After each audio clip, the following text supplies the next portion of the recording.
What do you mean, an educational series? That's not in my contract. Your contract is barely a contract. Besides, this is mandated.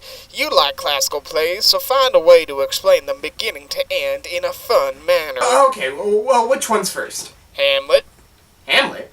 I thought everyone knew Hamlet. You'd be surprised. Hey, how does Hamlet end anyway? It's real happy. Well, get back to work. We need the vid tomorrow. Tomorrow? How am I gonna get a vid out by... Hey. So crazy, it just might work.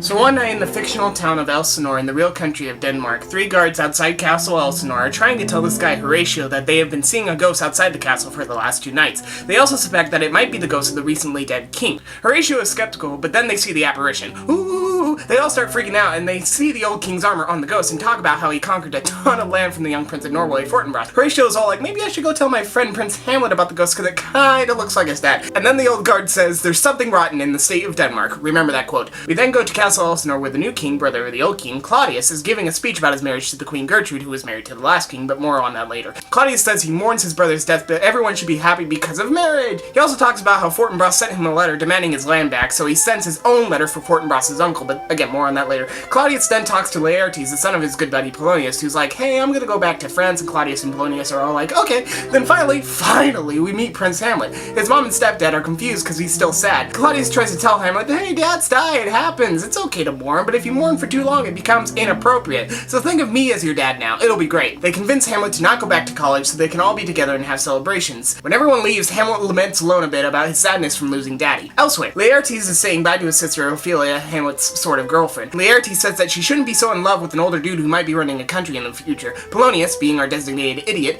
comes in and tells Laertes to hurry up to his ship only to stop him again for advice. Anyway, Laertes leaves, then Polonius is all like, hey daughter, I forbid you to have any association with Hamlet because, according to him, the affection to her is fake. Ophelia is kind of a pushover, so she obeys her dad. That night, outside the party castle, Hamlet, his boy Horatio, and a guard from the other night, Marcellus, are waiting in the cold for the ghost, like you do. And you know what? It shows up. Ooh! The ghost calls Hamlet and tells him to follow him. Horatio and Marcellus are like, the ghost could lead you to harm. Hamlet says that harm doesn't matter and follows the ghost, and after a while, Horatio and Marcellus follow after it. Next, the ghost tells Hamlet that he is his father's spirit, and he's like, son, dude, I was totally murdered by some ear poison, and the dude that murdered me was my brother, Claudius, who now wears my crown, is married to my wife. Drama. Whee! Hamlet's like, man, I had my suspicions, but that's still awful. Ghost is like, go seek revenge, man, just don't hurt your mom. Quote, leave her to heaven. Remember that quote. As dawn comes, the ghost vanishes, and Hamlet's a little shaken, so when Horatio and Marcellus show up, he refuses to tell him anything he was just told, but also makes them swear to not tell anyone about the ghost. They do, then leave, and Hamlet says revenge is a big responsibility, ending Act 1. Yay! Whew. That was a lot. After Polonius dispatches a servant to spy on his son in France, it's weird.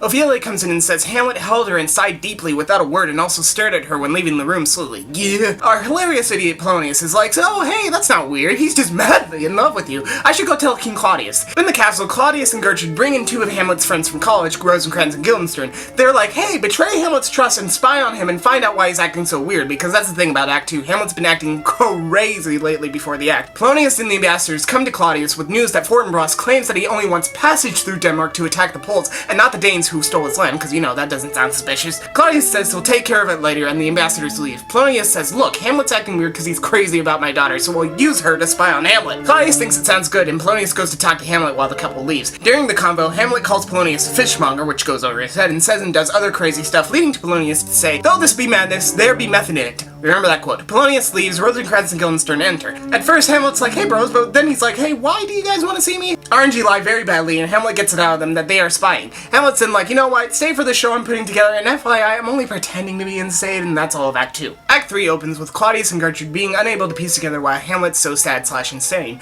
Really? RNG tell them that Hamlet is excited about the actors coming to the castle, so Gertrude and Claudius are like, yeah, we'll go see the show as well. RNG and Gertrude leave while Claudius and Polonius hide to spy and Hamlet enters. So this is where we get the famous to be or not to be speech, where Hamlet does not hold a skull and is not talking about suicide, he's really talking about whether or not to kill his uncle. In the middle of his thinking, Ophelia enters under the direction of her father and asks Hamlet to return her love. But Hamlet finds out really quickly he's being spied on again and turns up the crazy, yelling to Ophelia Ophelia, quote, "Get ye to a nunnery," remember that quote, and says other crazy stuff to her and storms out. The king and Polonius come out of their hiding, and Claudius says that Hamlet's insanity is not about love because that long speech was about straight up insanity. Insanity can lead to bad stuff if not dealt with. So I'll send him to England and maybe a change of scenery will help him out. Polonius is like, that's a solid plan, but come on bro, he's crazy because he loves my daughter. Claudius is like, whatever, you Polonius just spy on him again later. Now the castle hall is being doubled as a theater and Hamlet lectures the actors about the plays written that they are about to perform. Polonius and RNG take the actors to their places. Then Horatio comes in and Hamlet tells him everything that the ghost said and that he's only acting crazy to get Claudius to confess so his revenge isn't misplaced. So he needs Horatio to watch Claudius's behavior during the play because it's actually a trap. Horatio is cool with this and then everybody comes in to watch the play. The actors come on stage to do the dumb show, which is just a quick mime summary of what happens in this show so dumb people can follow it. The mime shows a king and queen madly in love, but the king is murdered, and then the murderer seduces the queen. Sound familiar, Claudius? The real play begins and Hamlet's shouting and teasing Ophelia the whole way. When the play shows the murder with the ear poison, Claudius gets up and leaves and everyone follows, except Hamlet and Horatio, who agree that Claudius's behavior was legit weird. Hamlet, being excited, then starts acting insane again, but it's not for Horatio because he knows the plan, so maybe Hamlet really is going crazy? Elsewhere in the castle, Claudius talks to RNG about how the play unsettled him and that they need to escort Hamlet to England ASAP. They agree and leave, then Polonius enters saying, "I'm gonna go spy on Hamlet now in his mom's room,"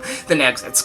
Claudius, alone, is now feeling guilt about the whole killing his brother thing. He wants to ask forgiveness, but is not ready to give up the crown or the queen, so he begins to pray. Hamlet sneaks into the room to kill Claudius, but realizes if he's killed while seeking forgiveness, he'll go to heaven, and the old king was killed without a last confession, so Hamlet decides to wait to kill Claudius while he's sinning again. In Gertrude's room, Hamlet acts crazy while Polonius hides behind a curtain. Hamlet calls her out for remarrying so fast, and she gets scared, and Polonius cries for help, and Hamlet thinks it's Claudius, so he violently stabs the curtain, killing Polonius, and Hamlet reveals to Gertrude that he wanted to kill the king. The ghost comes back and tells Hamlet to focus on the goal. Of course, Gertrude can't see the ghost, so Hamlet looks crazy again. Hamlet tells her, "Look, I'm not crazy. Drop Claudius so you can have a clear rap, and also don't tell Claudius I'm crazy. I gotta go to England now." Later, and he leaves dragging Polonius' body, ending Act 3.